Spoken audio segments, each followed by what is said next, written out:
She didn't realize it yet, but this would be the day that finally broke her, and at the very same time, the day that began to rebuild her. All she felt was the heaviness pressing against her back, the weight of weeks where everything seemed to slip straight through her fingers. If this story reaches you in any way, tell us in the comments where you're watching from. We love knowing how far our stories travel and how they find people exactly when they need them. Marina tightened her grip around the grocery bag, trying to keep the thin plastic from tearing even more than it already had. The late afternoon heat hung over the street like something physical, something heavy. Too heavy for someone who only wanted to go home, take a shower and forget the world for a moment. But the world didn't seem interested in letting her forget anything. Late salary, a bus that never came, her mother complaining about pain over the phone, a pointless argument with her supervisor, and now this, the bag dragging her down like she wasn't carrying food, but the last fragments of her patience. She took a slow breath, adjusted the weight against her chest, and kept walking. The gate to her apartment building was right there, but it looked as far away as another city. And then it happened. A sharp snap. Quick, inevitable. The handle of the bag ripped, and the sound of objects hitting the sidewalk echoed louder than it should have. A jar of tomato sauce exploded, carving a bright red stain on the concrete. Packages rolled away, a glass bottle shattered, and her phone slipped from her pocket, hitting the ground with a thud that could only mean one more problem. She stared at the mess for a few seconds, as if her mind needed time to accept that, yes, even this had decided to go wrong today. Perfect, she muttered, not in anger. In that drained, hollow tone that appears when the day has already taken more than you had to give, Marina crouched down to gather what she could. She tried wiping the sauce with her fingers, uselessly. Her hands trembled, her vision blurred. She couldn't tell if the sting behind her eyes was tears or pure exhaustion. That was when she noticed a shadow behind her. Someone had stopped. She lifted her face slowly, the instinct of someone who never expects help, only danger, but still needs to know what's coming. And she saw a man, standing a few meters away, watching her, not with curiosity, not with judgment, but with a kind of attention that disarmed her completely. He didn't look like a threat. He didn't look intrusive. He was just a stranger, one who seemed to have seen more than he should. Marina lowered her gaze immediately, like someone who learned long ago that sometimes a kind gesture is just the beginning of an inconvenience. But he didn't rush toward her. He didn't invade her space. He didn't demand anything. He just took 2 steps, slow, careful. "Do you need help?" he asked in a calm voice, without pity, without pressure. She swallowed hard. She wanted to say no.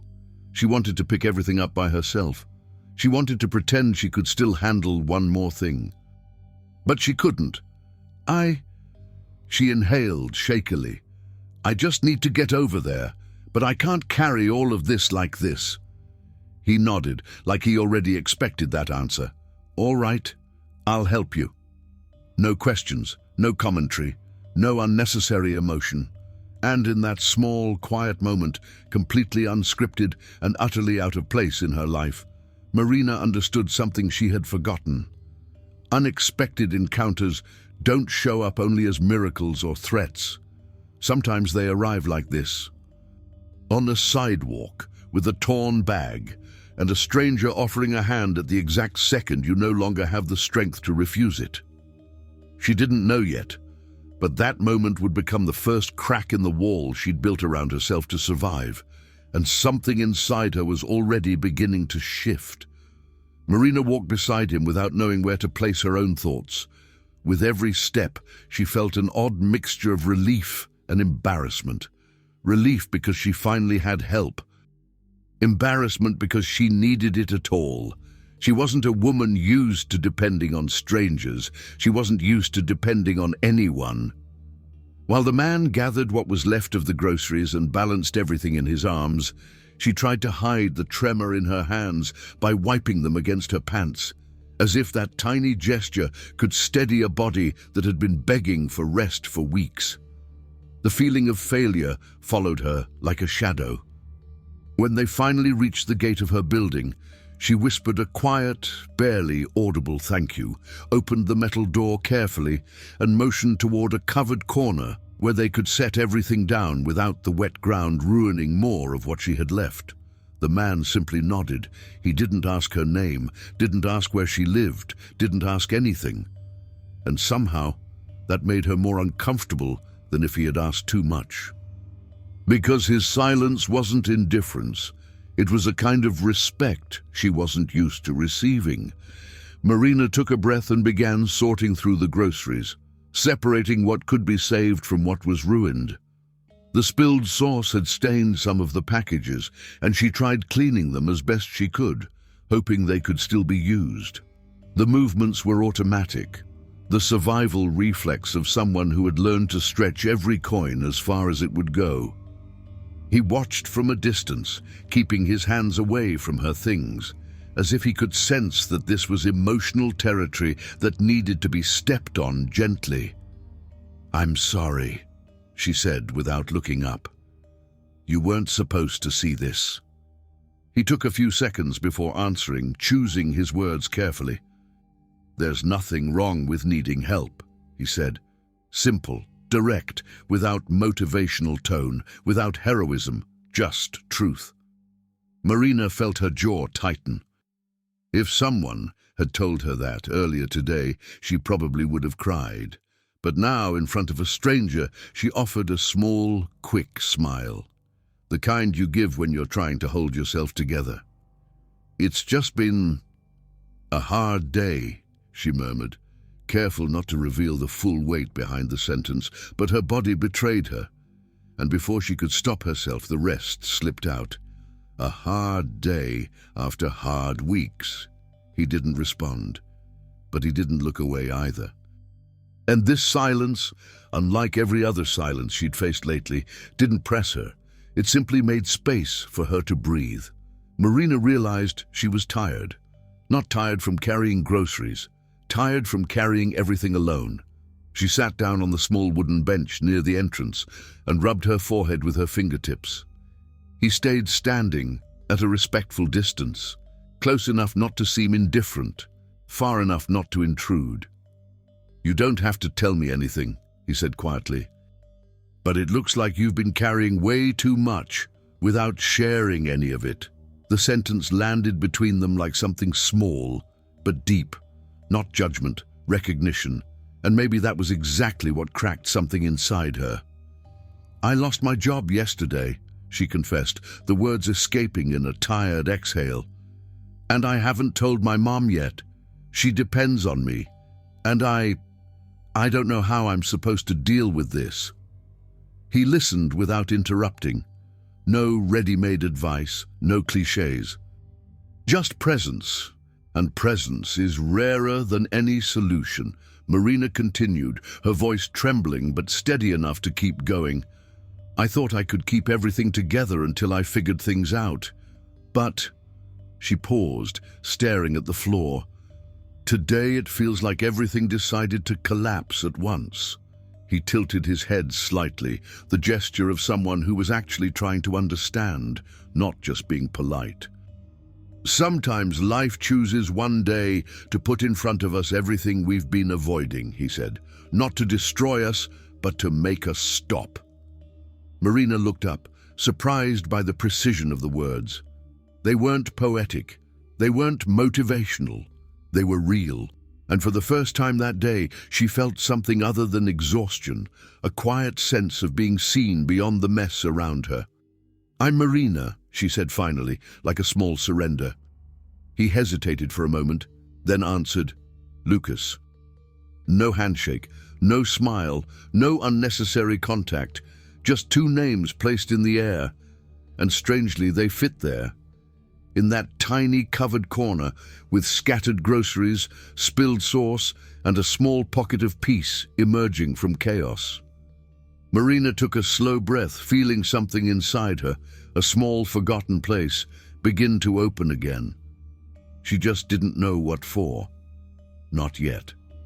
After she said her name, the silence between them shifted. It wasn't awkward. It wasn't tense. It was a silence that made room, a silence that allowed things to settle with the right weight, without the urgency of people who talk just to avoid feeling exposed.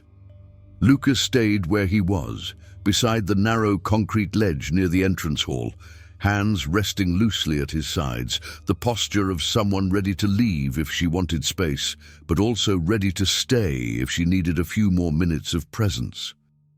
What Marina noticed first wasn't his appearance, though he was the kind of man who would draw attention anywhere, but his posture. He carried himself as someone who calculated the distance before stepping closer. Someone who had learned not to invade spaces, maybe because his own had once been invaded or broken or handled without care. "Thank you, really," Marina said, staring down at her hands in her lap, trying not to show how inadequate those two words felt for everything he had done that afternoon.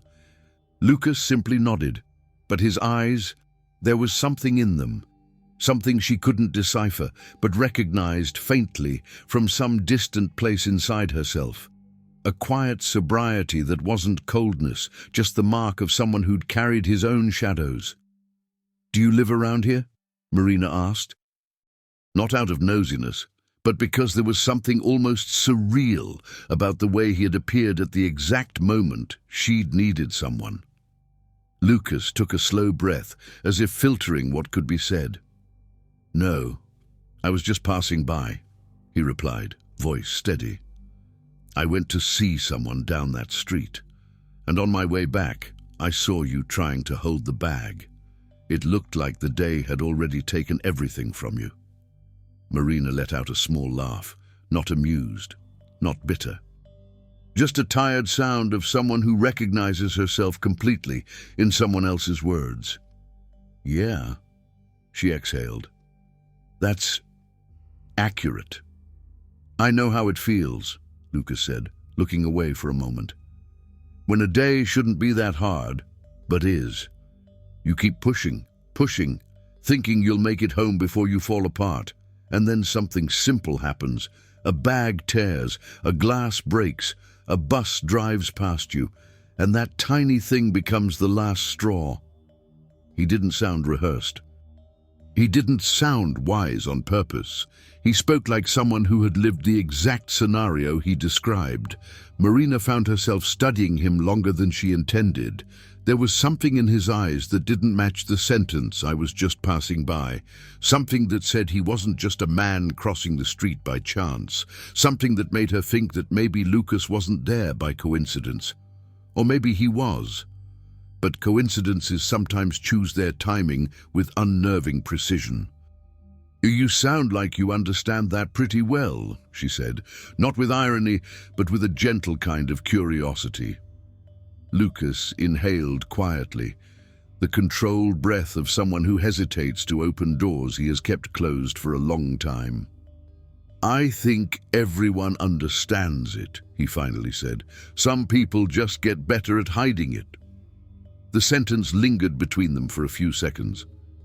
It allowed her to see him differently, as someone who also had silent collapses, impossible days, reasons he didn't want to talk about.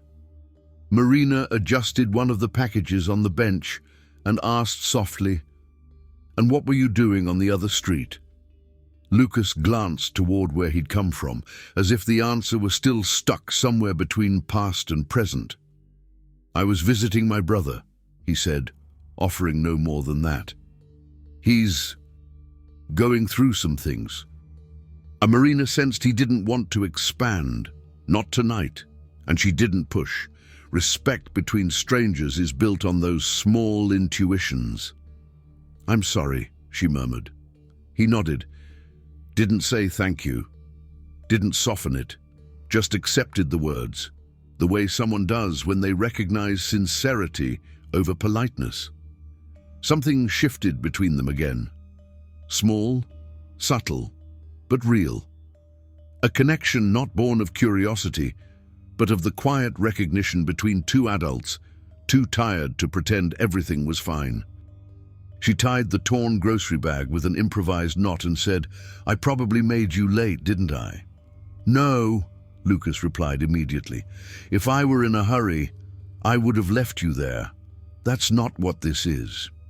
Inside Marina, something moved, small but real. Something that felt like waking up after sleeping too long. "Can I ask you something?" she said, letting the question cross the fragile line between caution and need. Lucas lifted his eyes. "Why did you stop?" No accusation. No romantic tone. No expectation. Just vulnerability. The vulnerability of someone who's been ignored too many times. He answered after a brief pause. "Because you looked like you needed someone." His voice didn't waver. "And because I know what it feels like when no one stops." The words hit her like an old truth she had forgotten. Simple, raw, undeniable. She didn't answer, she couldn't. Because in that moment, without planning, without even considering it, she realized something that would change the way she saw him from that day on.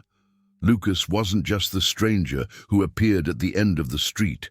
He was someone who carried his own story in his eyes, and someone who, for reasons she didn't yet understand, had seen hers before she spoke a single word.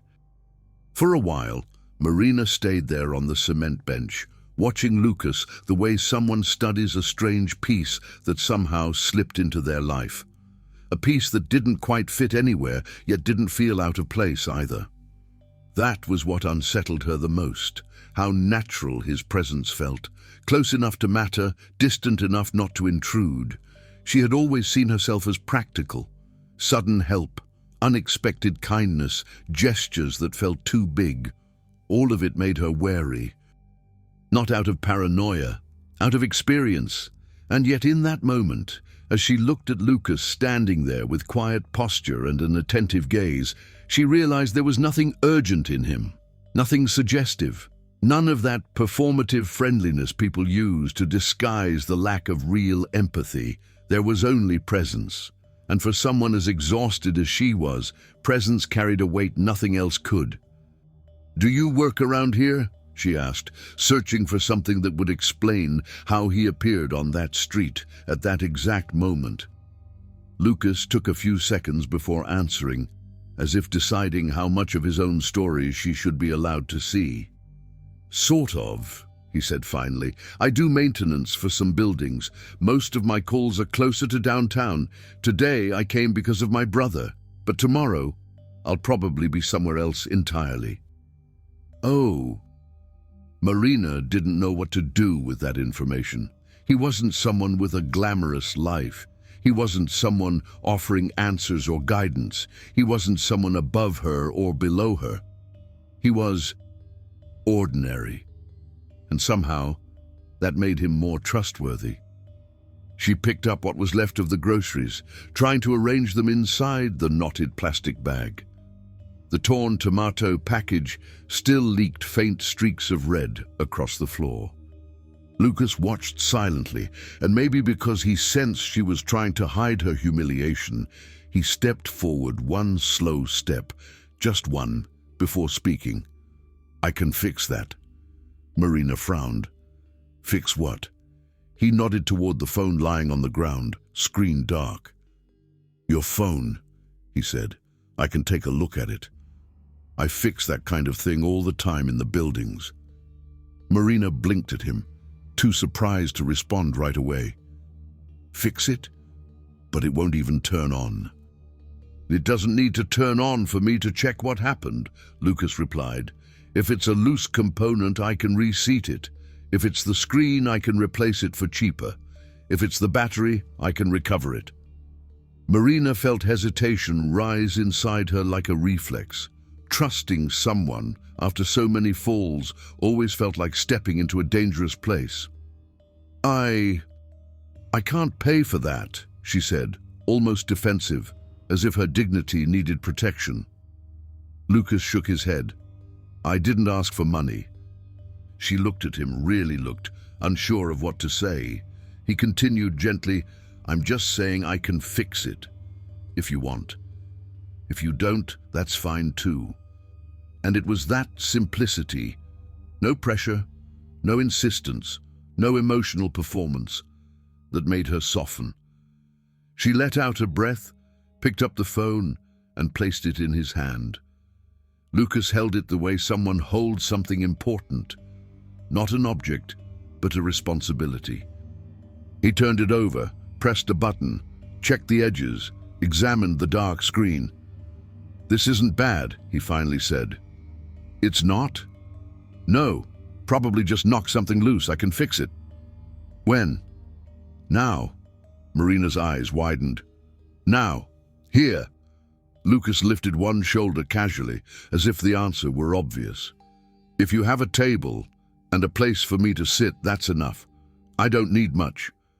It took her a few seconds to process what he was offering. He was willing to walk inside the building, sit at her table or the common area, and fix right there a problem that to her felt enormous.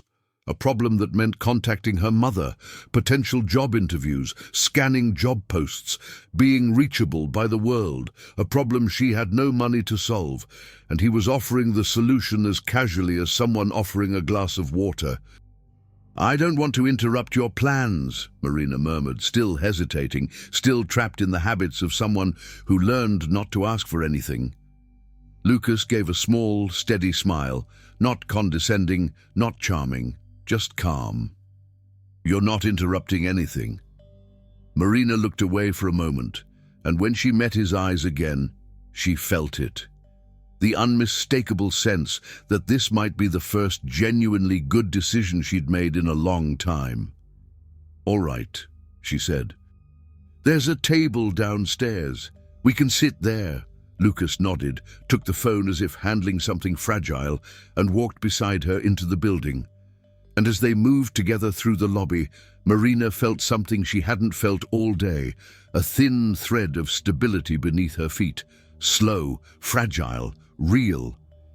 She didn't yet know that this simple gesture, the offer to fix a broken phone, would be the first of many things that would completely alter the direction of her life. But something inside her was already beginning to understand. Lucas hadn't arrived like a miracle.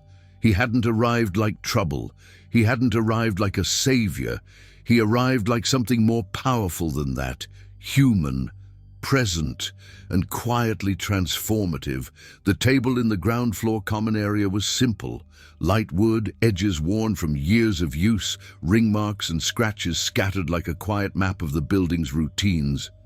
Marina knew it well. She used to sit there to review paperwork, or wait for her mother on evenings when her mother still had the strength to meet her at the bus stop. But today, after a day determined to test the limits of what she could bear, the table carried a different weight.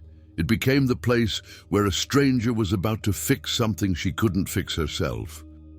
Lucas set her phone on the surface and opened a small toolkit he carried with casual ease, the kind of ease that comes from solving dozens of small problems in other people's lives. Then he started taking the device apart with a patience Marina rarely saw in the world anymore. She watched him silently, leaning forward with her elbows on the table, as if afraid that if she pulled back even a little, everything around her would collapse again. It was strange how his presence created a backdrop of stability she hadn't felt since before losing her job. It wasn't salvation, it wasn't a miracle, it was a pause. And sometimes, pauses are the only thing keeping us standing. "Do you do this all the time?" she asked, breaking the silence without much intention. Lucas didn't look up. He stayed focused on the tiny screws, the internal plates, the delicate choreography of repair. "I do it when it needs to be done," he said simply. "Sometimes it's a phone, sometimes a lock, sometimes a shower. When life starts to fall apart, it's usually at the small points. So I learned to fix the small things. They stop bigger collapses." The words made Marina lower her gaze. Small things.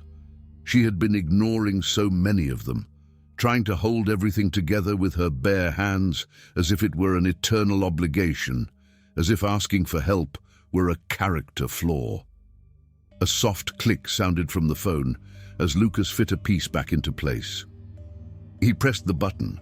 The screen flickered, weak at first, then steady. Marina exhaled, a long, trembling breath that sounded like something inside her finally letting go. "I told you it wasn't serious," Lucas murmured. He was right. The phone wasn't serious, but her life was, and maybe he had seen that long before she was willing to admit it. Marina brushed her fingers across her forehead, and that was when the building's gate slammed shut upstairs. Not the normal slam caused by wind. A sharp one, followed by hurried footsteps and urgent voices moving quickly down the hall. She lifted her head just in time to see one of the neighbors, an older man from the second floor, rushing in, phone in hand, eyes searching the common area. "Marina!" he called the moment he saw her. "You're down here!" She stood instantly, startled by the urgency in his voice. "What happened?" He caught his breath, bracing one hand on his knee. "Your mother. Someone called the building looking for you." She collapsed at the bus stop. They said she fainted. The impact hit her like something physical. The floor dropped a few inches beneath her, just enough to make the world tilt. "What?" she whispered, disbelief strangling the word. "How?" "She was on her way to your place," he explained. "The woman from the pharmacy called the front desk. They said she fell on the sidewalk and hit her head trying to catch herself. They're taking her to the hospital now." Marina pressed a hand over her face.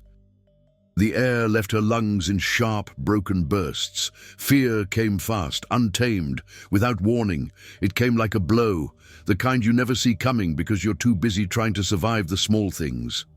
Lucas stood immediately. He didn't ask for details.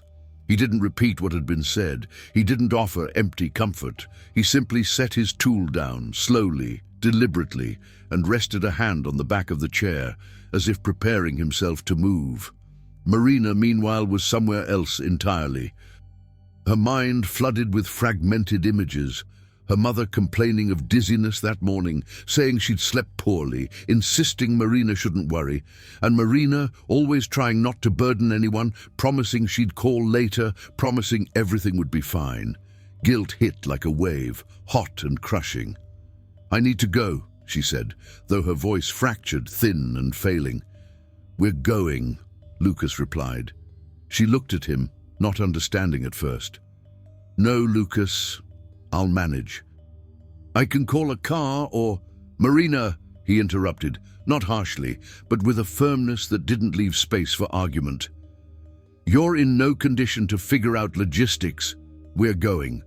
No pressure, no command, just clarity." And for the first time that afternoon, she didn't have the strength to resist. Her hands trembled as she grabbed her bag. She glanced at the phone Lucas had repaired minutes earlier, glowing softly on the table, as if fate had returned it just in time to be used. I don't even know which hospital," she murmured, scrolling through missed calls. "I know," the neighbor said. "The woman from the pharmacy told me. It's Santa Helena." Lucas nodded, slipped his keys from his pocket, and was already heading toward the door, motioning for her to follow. "Come on," he said gently. "We'll go together." Marina inhaled shakily, fighting back more tears than she wanted to admit, and followed him. Lucas held the door open for her, letting her pass first, and there, in the narrow threshold between inside and outside, she felt it. The world was about to change again. And this time, it wasn't just another weight falling on her shoulders. It was something bigger, more final, something that began in fear, but wouldn't end there. Because for the first time in a very long while, she wasn't completely alone. At the exact moment, her life came undone. Lucas walked beside her. And that changed everything. The walk to the car felt longer than it was. Marina moved quickly, the kind of quick that comes when your legs understand what your mind hasn't caught up with yet. Lucas kept pace beside her without speaking, matching her urgency without crowding her, present without pressing. When they reached the car, a simple, clean vehicle with nothing that hinted at showiness, he unlocked the passenger door and opened it for her. She hesitated, not out of fear, but because she still needed a second to absorb the fact that she was about to get into a stranger's car. A stranger who somehow was doing more for her in one afternoon than many people she knew had done in years. But right now, nothing was more urgent than getting to the hospital. She got in. Lucas circled the car and slid into the driver's seat with practiced, quiet movements. He started the engine, fastened his seatbelt, checked the mirrors, and only then spoke. "If you don't feel like talking, that's fine," he said gently. "But if you do, I'm here." Marina nodded. Her throat was too tight for words. They drove toward the hospital, with the city dragging past the windows, a blur of lights and concrete. It was peak hour traffic, but Lucas seemed to know alternate routes instinctively. He turned down the right streets, dodged long lights, and every so often glanced at her, not to study her, but to make sure she was still breathing. Inside the car, Marina clutched the phone like an anchor. The screen showed the time, old messages, irrelevant notifications, but no updates about her mother. And sitting there in the passenger seat, she felt that unbearable combination of fear and guilt, the kind that crawls under your skin and whispers that you should have done more, called earlier, been closer, noticed something. Lucas's silence understood that. It wasn't the silence of someone who didn't know what to say. It was the silence of someone who recognized the weight of fear because he'd held it himself. He was the one who eventually spoke, not to soothe, but to offer something she didn't know she needed. "My mum went through something like this," he said, eyes still on the road. "Not a fainting spell, something worse, but I remember the feeling. It's like the world becomes too small to breathe in." Marina turned to him, startled by the suddenness, the honesty of the confession. "When was that?" she asked, her voice barely above a whisper. "A few years ago," he said, choosing his words carefully, like someone who had learned how to store pain in safe drawers. "I had just lost my dad, and my mum couldn't handle everything. She got sick too. It was a hard time." Marina felt the softness in his tone, not pity, not drama, just truth. "Did she get better?" she asked, driven by a desperate need to believe that situations like this could still end well. Lucas paused, a few seconds of breathing. And then, "Not really," he said quietly, "but I learned to live with it, to be there however I could. We can't always save the people we love, but we can be close." The words slid into Marina like something honest and necessary. She pressed her forehead against the window, letting the cool air brush her face. For a moment she didn't speak. The car kept moving, cutting through the city as if racing against it. Lucas drove differently now, less rigid, less controlled. As if sharing a piece of his past had opened something inside him, and that small opening shifted the energy inside the car, making space for Marina's fear to exist without feeling unreasonable. "You know," Lucas said softly, glancing at her before returning his attention to the road, "sometimes we think we're carrying everything alone because the people around us don't notice, or because we're used to not bothering anyone. Then suddenly someone shows up and—" He shook his head, unable to find the exact words. "And the day changes direction." Marina understood, perhaps better than he realized.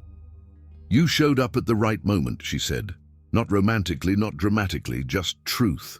Lucas didn't smile, but something in his face loosened, the kind of loosening that looks like both relief and pain. "Life can be precise sometimes," he said. "Not gentle, not easy, but precise." They turned onto the hospital street and the white lights came into view. Marina's heart kicked hard in her chest. Fear surged back, sharp and unfiltered. Conversation didn't matter anymore. Company didn't matter. Only her mother did. Lucas pulled into the emergency drop-off lane. "I'll go with you to the front desk," he said, "and if you want me to wait after that, I will." Marina opened the door, but before stepping out, she reached for his arm.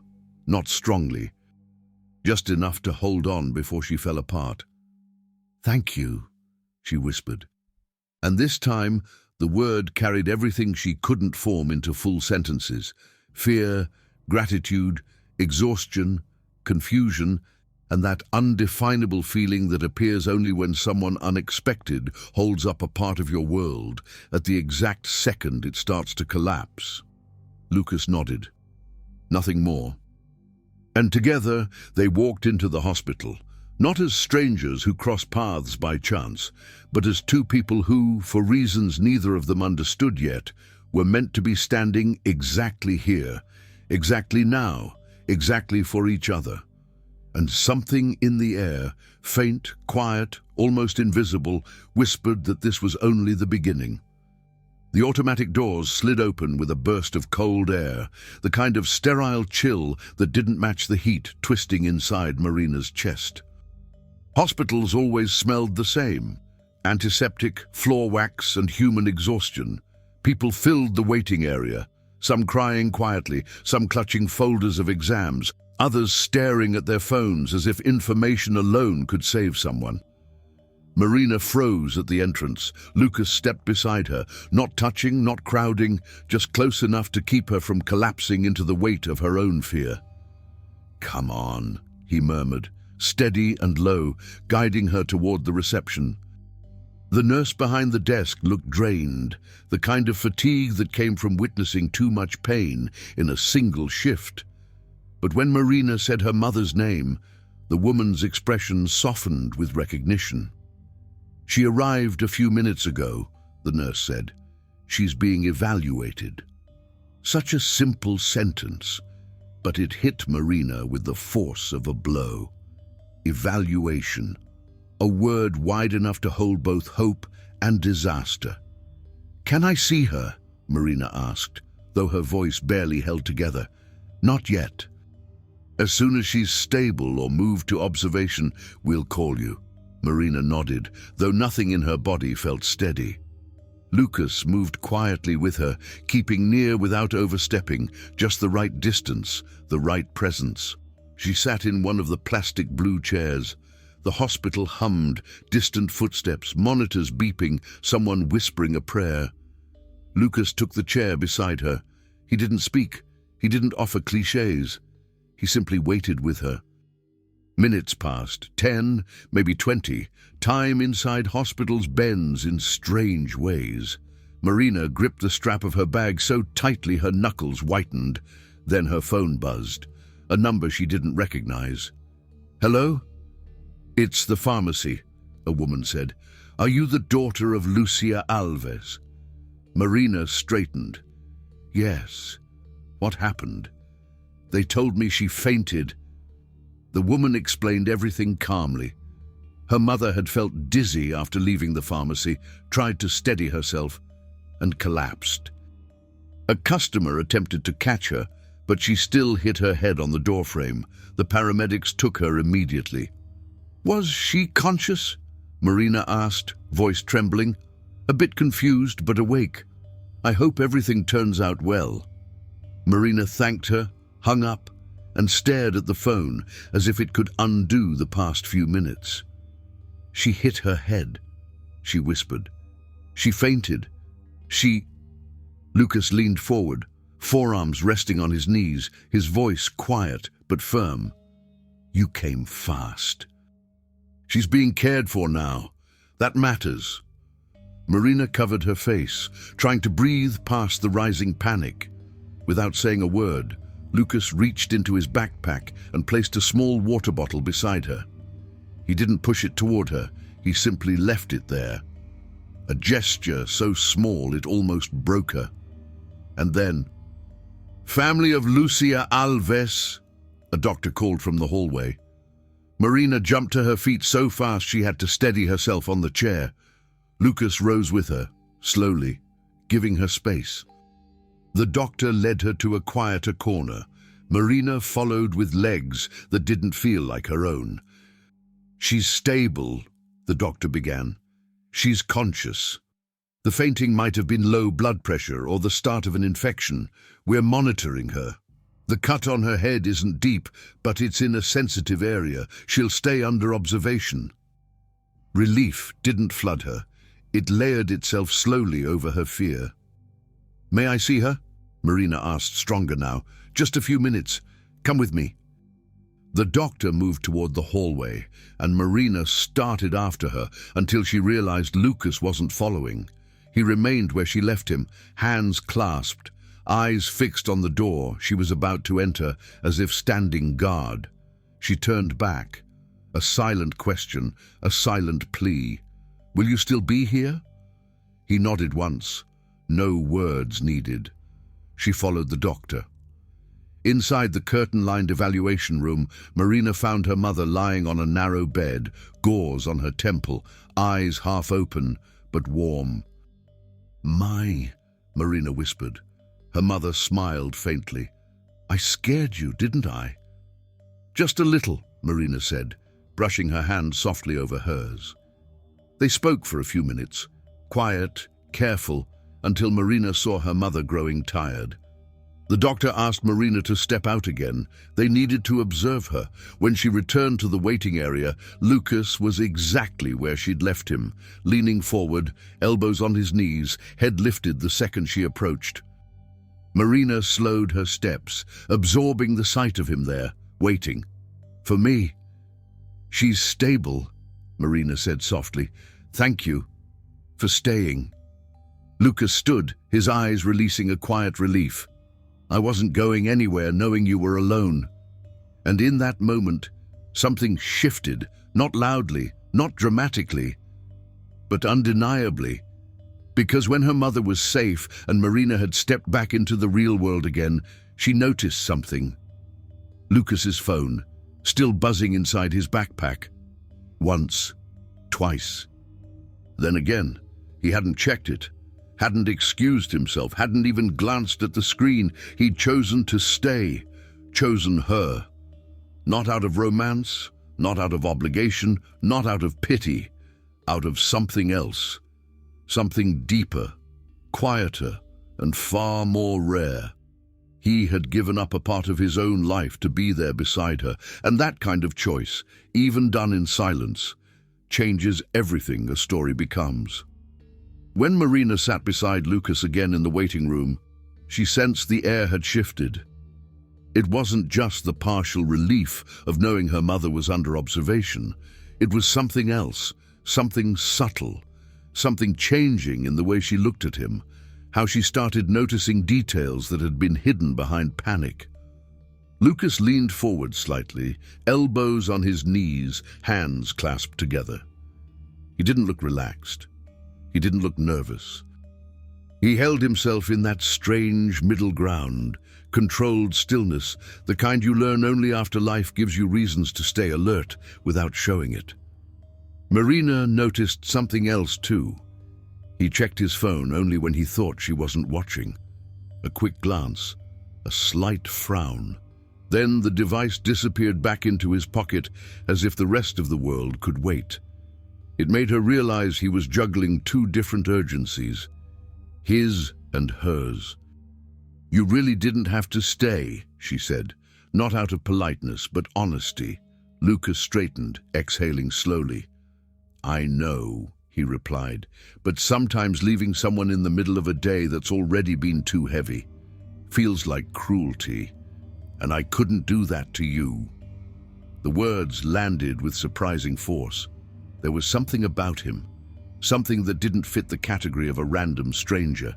Too present, too attentive, too steady. "The calls," she said, finally asking what she'd been avoiding. "Was it someone important?" Lucas lifted his eyes, already expecting the question. After a pause, he said quietly, "It was my brother. I needed to see him today. He's been going through some things." There was no dramatization, no fishing for sympathy, Just a man choosing his words as if revealing even a small piece cost something. "You should go to him," Marina said, guilt rising like a tide. "I'm okay now, really." Lucas shook his head immediately. "Not like this," he said. "Not while your mom is still being monitored. If I left, you'd turn this moment into something else to carry, and I'm not adding weight to what's already crushing you." His clarity disarmed her, completely. "But you have your own life," she murmured, the vulnerability slipping through despite her efforts. Lucas looked straight ahead for a moment, jaw tightening as if battling something he didn't want to name. "My brother isn't alone," he said, "and even if he were, I'm more useful here right now." That last line rang true, too true, but also incomplete. As if Lucas were keeping something locked behind that calm exterior, something heavy enough that staying with her was also a way to keep his own ghosts at bay. Marina sensed it, and sensed that pushing now would be crossing a boundary he wasn't ready to open. Instead, he shifted the focus. "What about you?" he asked softly. "Is there anyone you can call? Family, friend, neighbor?" The question caught her off guard. "No," she said, the emptiness in that single word surprising even her. "It's just me." Lucas studied her, longer than before. Not with pity, not with judgment, but with the recognition of someone who knew exactly what that meant. "It's harder that way," he said quietly, "when everything rests on one person." She gave a small, tired laugh. "I got used to it." "That's the problem," he replied, gently, but with a raw honesty she wasn't prepared for. "We're not supposed to get used to carrying everything alone." The truth settled between them like a weight neither knew how to name. Marina let her gaze wander through the hospital, nurses rushing, people whispering anxiously, monitors beeping in steady rhythms. Life shrank inside those walls, forcing everything unnecessary out. "There's something about you I don't know," she said, not accusing, not fishing, just acknowledging the feeling. "Something that made you sit here and stay, even with other things to handle." Lucas didn't flinch, didn't deflect, didn't pretend. He simply breathed once, slow and controlled, before answering. "I've been alone during moments like this," he said. "And I know how deeply that stays with you. I didn't want someone else to feel that." It was the truth, but only part of it. Marina sensed that too, but she didn't push. People reveal themselves when they're ready, never before. "Thank you for staying," she said again, this time with all the weight of everything he'd done. Lucas dipped his head slightly, acknowledging the gratitude without making it a debt. "When life gets heavy," he said, "sometimes all it takes is one person who stays beside you. Doesn't fix anything, just stays, and that changes how you carry the rest." Marina felt the words settle inside her, painfully and comfortingly at once. "You always talk like that?" she asked, genuinely curious. Lucas gave a half smile, not wide, not performative, but real. The kind of smile someone forgets they're still capable of. "Only when someone needs to hear it," he said softly. Marina nodded, pressing her lips together as if trying to contain something fragile inside. The truth was simple. Though she wasn't ready to say it aloud, this man, this stranger, had walked into her life on the one day she couldn't afford to fall. And now, sitting next to her in a cold waiting room, head lowered, shoulders tense, phone buzzing unanswered in his pocket, it was clear he needed not to be alone just as much as she did. And it was in those shared silences, half-revealed truths, and quiet gestures that two strangers began turning into something neither of them had planned, something that would change everything. Night didn't fall gently. It dropped over the city like a curtain pulled too fast, and Marina only realized it when the parking lot lights outside flickered on, casting long shadows across the hospital floor. Inside the emergency wing, time didn't move in hours or minutes. It stretched. It bent. It pressed against her chest in waves. Her mother was still under observation. No improvement yet, but stable. That word, stable, was the only thing keeping Marina from collapsing under the weight of her own exhaustion. Lucas had stayed the entire time, not hovering, not intruding, just there, refusing in his quiet and persistent way to let her face that night alone. When he noticed her hands trembling, not from cold, but from everything she'd held in all day, he stood up without a word. A few minutes later, he returned with 2 cups of machine-brewed coffee. He didn't insist she drink. He didn't comment. Just placed the cup in her hands like someone offering breath to a drowning person. That kind of gesture, small, steady, silent, began building a space between them that logic couldn't explain. Something visceral, something real. Marina wrapped her hands around the warm paper cup, trying to absorb not just the heat, but the strange comfort of not being completely alone. "You must be exhausted," she murmured after a long stretch of silence.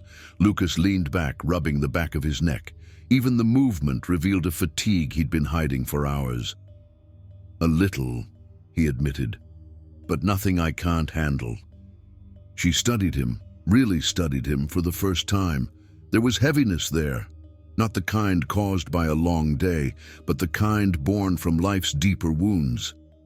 "You said your brother needed you today," she said gently. "Is he okay?"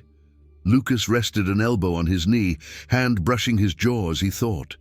When he spoke, the words came carefully. "He's going through a complicated moment," he said. "It's not something I can explain quickly, and not something I want to drop on you today. Today. Not ever, not never, just not today." A small opening, a crack in the wall. Marina lowered her gaze, fingers twisting around the cup. "I'm sorry for pulling you away," she breathed. Lucas lifted his head immediately. "Don't do that," he said, not harshly, but with a firmness that cut through the guilt. "I chose to stay. You didn't take me from anywhere. Don't carry responsibility for decisions that aren't yours." The words hit deeper than she expected, not because they corrected her, but because they revealed something about her. She was someone who carried blame even when it wasn't hers, someone who believed everything depended on her, and Lucas saw that with unsettling clarity. "Marina," he added, leaning forward just enough to meet her eyes, still keeping the respectful distance he never crossed. "You're not alone. Not tonight. Not here." Her throat tightened. For a moment she almost said she was used to being alone. But the truth, for the first time in a long while, she wasn't. Minutes drifted by in quiet. The hospital was calmer now, not because troubles had disappeared, but because night wrapped them in a muted kind of stillness. "Do you want to walk a little?" Lucas asked, sensing her restlessness. She nodded. They walked down one of the side corridors. Pale walls, empty chairs, alcohol dispensers, everything too clean and too bright. Through the windows, the city moved at its usual rhythm, buses passing, people rushing home, lights flickering across the high-rises. Life outside was moving. Life inside felt stopped. And walking side by side, Marina finally exhaled what had been trapped in her chest. "I'm not as strong as I look." Lucas stopped. She stopped too. They faced a large window overlooking a small courtyard. "No one is," he said. "People just get good at pretending." "I got used to handling everything," she whispered, "not because I wanted to, but because I had no choice. And when my mom fell today, I felt guilty for not being there." Lucas closed his eyes for a beat, the weight of her words settling into him. "Guilt always shows up," he said, "even when it doesn't make sense, even when it's unfair." "And you?" Marina asked softly. "Do you carry any guilt?" His silence wasn't denial this time. It was consideration, a moment of choosing whether he trusted her with a part of himself. Finally, "I carry guilt," he said, "for the things I did, for the things I didn't do, for the people I couldn't save, and for what I lost. The pain in his voice wasn't fresh. It was old and lodged deep in places he probably hadn't touched in years. Marina turned to him.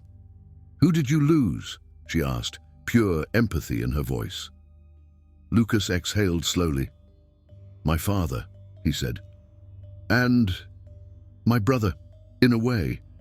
He's alive, but he lost himself after Dad died.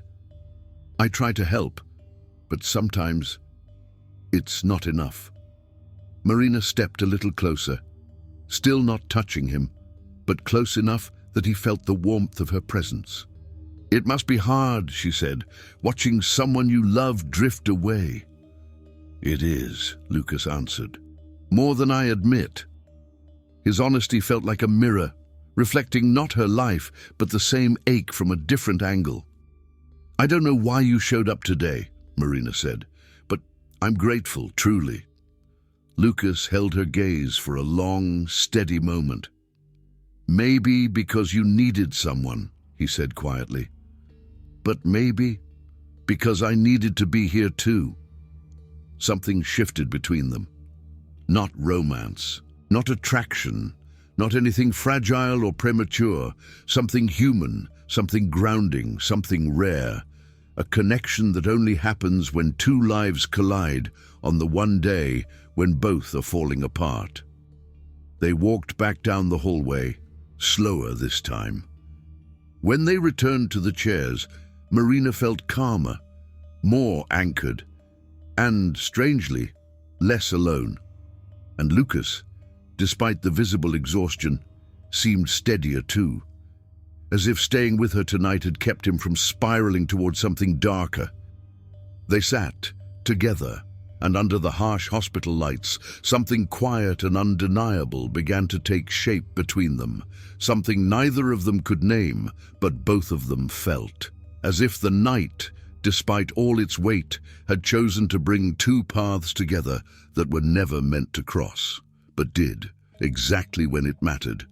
And none of it, absolutely none of it, was coincidence. Dawn hadn't broken yet. Hospitals don't follow sunrise or sunset. They operate on a different rhythm, one made of fear, hope, exhaustion, and the quiet hum of machines that don't know como são, so Constantia. It was almost 2:30 in the morning, though Marina felt as if days had passed since she walked through those sliding doors for the first time. Lucas was still there, in the same stiff plastic chair, in the same position, with the same quiet vigilance. But the night had been wearing him down. Marina could see it in the way his shoulders dipped, in the heaviness behind his eyes, in the long, slow breaths he took just to keep himself awake. "You should rest," she whispered. "Really, I can handle this part alone." Lucas rubbed the sleep from his eyes and looked at her with a calmness that contradicted his exhaustion. "I told you I'd stay," he said, "and I'll stay until you know she's okay." "She is okay," Marina insisted. "Stable. They said she'll probably be moved to a room later." "I just have to wait." Lucas leaned forward, elbows on his knees, hands clasped tightly. "I know," he murmured, "but I don't want you waiting alone." Marina looked away, swallowing the warmth that rose unexpectedly in her chest. Not romantic, not infatuation, just the rare relief of not carrying every burden alone. "You've already done so much," she said softly, "more than anyone ever has." Lucas tilted his head, as though replaying her words. "I don't know if it's much," he said. "I just did what felt right." She gave him a tired, genuine smile. "You don't know my mom," Marina said, "but she always says help that shows up uninvited is help sent by God." Lucas's expression changed, subtle, but real, as if the sentence hit a part of him he didn't let many people see. "My mother used to say that too," he replied quietly. There was weight in that memory, something unspoken, something he wasn't ready to unpack. Before Marina could respond, a nurse approached, clipboard in hand. Marina Alves. Marina jumped to her feet. Her heart surged into her throat. Lucas stood beside her, slower but immediately present. "Your mother is awake," the nurse said. "More alert. We'll be transferring her to an observation room. You can see her for a few minutes now." The relief was so intense, Marina had to grip the back of the chair just to keep steady. "Yes," she whispered. "Please." As the nurse gestured for her to follow, Marina instinctively looked back toward Lucas. Her eyes carried a question, a silent plea. And Lucas answered without a single word. "I'll stay here. Go see her." Marina nodded and walked down the hallway. This time the corridor didn't feel like a threat. Her steps didn't shake. Every meter she crossed felt like breathing again after being underwater too long. Her mother lay in a small room, propped up by pillows, eyes half open, but alert enough to lift a trembling hand. "Marina?" she whispered.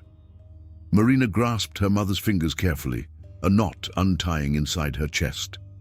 They talked, softly, gently, about the fall, the dizziness, the long week that led to it. Her mother minimized everything, of course. She always did. But Marina saw the truth, in the tired eyes, in the shallow breaths, in the fragility wrapped in a courage she'd been raised to believe was invincible. "I was scared," Marina confessed. "I thought I was going to lose you." Her mother squeezed her hand with surprising strength. "I'm here," she said with a faint smile. "And you're not getting rid of me anytime soon." It was the type of humor Marina knew well, stubborn and tender at the same time. When she finally returned to the waiting room, Lucas was exactly where she'd left him.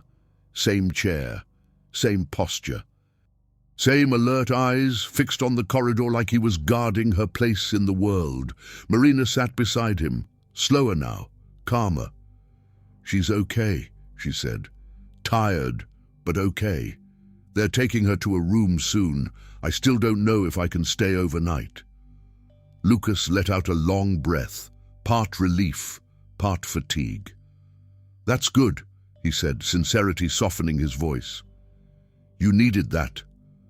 Marina turned toward him. "Lucas," she said, catching him off guard with her tone. "Why did you stay, even with your brother calling?" He leaned back, covering his face for a moment before answering. "Because," he exhaled, "if I had walked away, it would have felt like repeating a pattern I've spent years trying to break, leaving someone alone on their worst night. And I'm trying to change that." His honesty hit harder than she expected. "And you?" he asked, shifting slightly toward her. "Will you be okay going home after all this?" She lowered her gaze. "No," she admitted. "I'm too tired, and I don't want to go alone." Lucas nodded, not like someone volunteering to take over her burden, but like someone respecting the truth she was offering. "When they tell you whether you can stay with her, let me know," he said. "I'll wait, and if you need a ride home, I'll take you." Marina closed her eyes. His offer wasn't grand. It wasn't dramatic. It wasn't romantic. It was care. Plain, honest care. And for the first time that night, she let herself accept it. "All right," she whispered, "I'll let you know." In that quiet, endless hospital dawn, something unmistakable took shape between them. Not love, not yet. It was something that comes before love. The ground love grows on. Trust. And trust is the seed of every life that's about to change. Marina wasn't alone anymore, not tonight. And Lucas, though he didn't say it out loud, wasn't either. By the time the clock touched 5, the night had dissolved into that strange, colorless hour when hospitals feel suspended, quiet, but never still. The nurse came back with calm precision, holding a clipboard and a softness no máquina podría ensinar. "Your mother will be moved to a room," she explained. "She'll stay under observation until the end of the day." Marina listened to every detail, nodding, absorbing, anchoring herself in every word. And even though her chest was still tight, something inside her had finally unclenched. The fear wasn't gone, but it had shape now. It had boundaries. It had direction. She could breathe again. When the nurse walked away, Marina turned, and there he was, Lucas, exactly as he had been the entire night, present, steady, quietly exhausted. There was no heroism in his posture, no dramatic intensity, just a man who had chosen to stay when he had every reason to leave. "You should go home and rest," Marina said softly. This time there was no defensiveness, no fear of sounding fragile. "It's already morning." Lucas rubbed the back of his neck and glanced toward the window. The first ribbons of orange light were threading their way between distant buildings, giving the sky a shy, gentle glow, like the world was waking up slowly, careful not to disturb those who hadn't slept. "Morning is always lighter," he murmured, "even when the night was heavy." Marina let the words settle in her chest. They felt true in a way she couldn't explain. "I'm staying with my mum until they move her to the room," she said. "After that, I don't know yet. Maybe I'll go home, maybe I'll need to get some things. I'll decide once I talk to the doctor." Lucas nodded, simple and natural, like the next sentence was the only logical conclusion.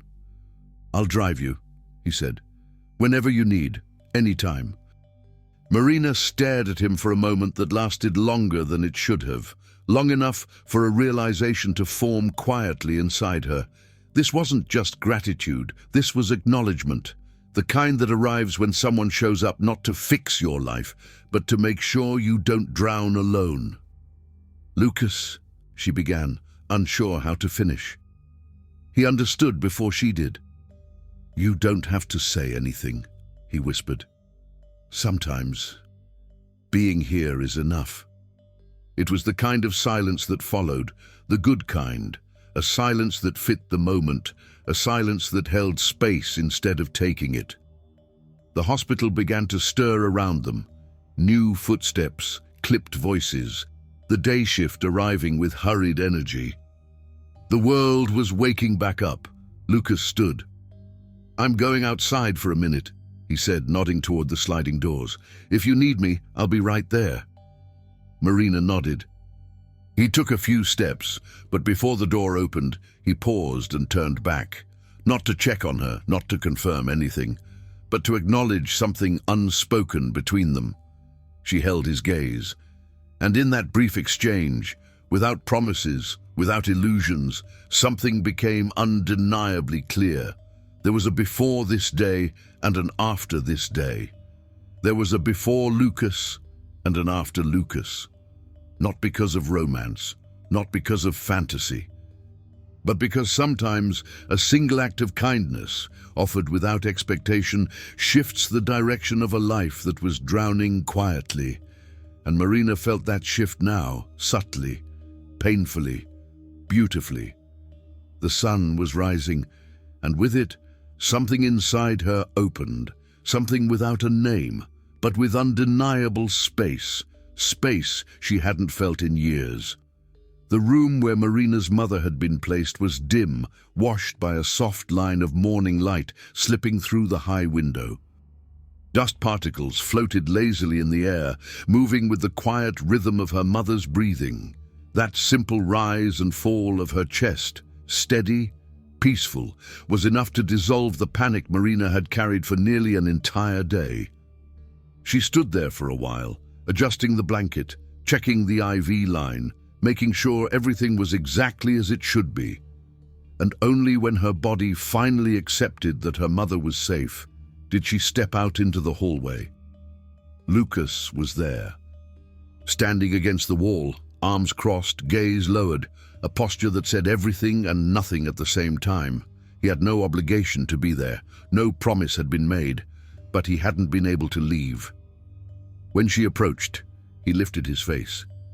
This time she noticed something new in his expression. Not exhaustion, relief.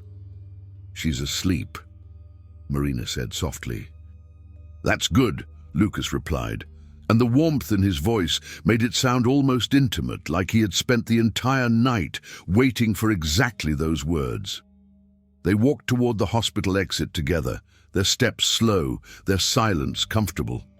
The early morning sky was painted in deep, bruised shades of blue, the kind that only appears after a night that lasted too long. Outside, Lucas stopped beside her. He didn't touch her. He didn't rush. He just looked at her with that calm, steady presence she couldn't find in anyone else. "Thank you for everything," she said. "I don't know how I would have gotten through this alone." He drew a long breath, as if the words landed somewhere he'd been hiding. "You weren't supposed to go through this alone." For a few seconds, they stood facing each other, close, but still separated by a thin, invisible space. Both waiting, both aware, both afraid to be the first to cross it. Marina was the one who finally spoke. "And your brother?" she asked gently. "You should go to him." Lucas ran a hand along his neck, hesitating, but not like someone hiding something, like someone choosing honesty. "I will," he said. Then, after a beat, "But can I see you later?" Marina felt something tighten in her stomach. Not fear, but recognition. He wasn't saying it out of impulse, or loneliness, or because the night had been too heavy. It was a choice. "You really want to?" she asked, almost shyly.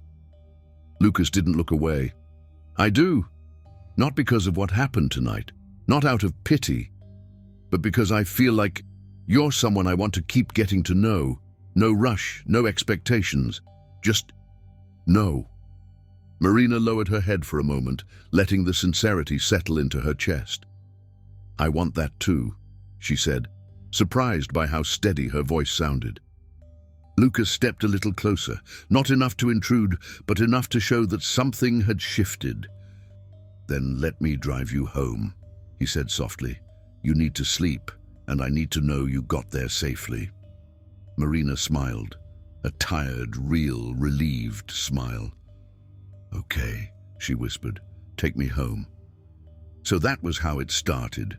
Not as a couple, not as a dramatic promise, not as an instant, overwhelming romance, but as two people who met at the exact moment their lives were ready for a different direction.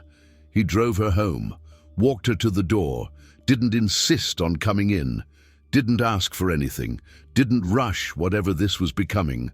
But before saying goodbye, he said, "When you wake up, send me a message, just so I know you're okay."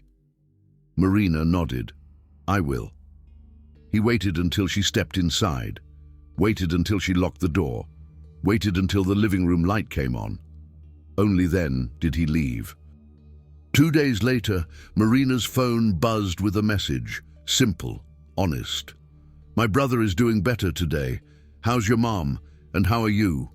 She replied. He called. She told him more than she planned to. He listened longer than he expected. That was how it began. No grand gestures, no movie scenes, no rush. They started seeing each other once a week, then twice, then 3 times, until naturally, without pressure, without fear, they began to date. A real relationship. Adult, calm. Built on long conversations, patience, mutual healing, and space for both of them to rebuild themselves. A relationship that didn't erase their problems, but made the weight of life easier to carry. And months later, when Marina opened her front door and found Lucas in the kitchen, cooking with her mother, laughing, talking, moving with an ease that felt like home, she understood, with absolute clarity, that torn grocery bag was never a tragedy. It was the beginning of everything. If this story touched you in any way, tell us in the comments. Which city are you watching from? We love seeing how far our stories travel and how they find the right people at the right moment. And if you want to keep following deep, human, heartfelt stories like this one, subscribe to the channel and stay close to us. May your day be gentle, and may life surprise you with unexpected kindness. Sometimes it begins exactly when everything feels too heavy.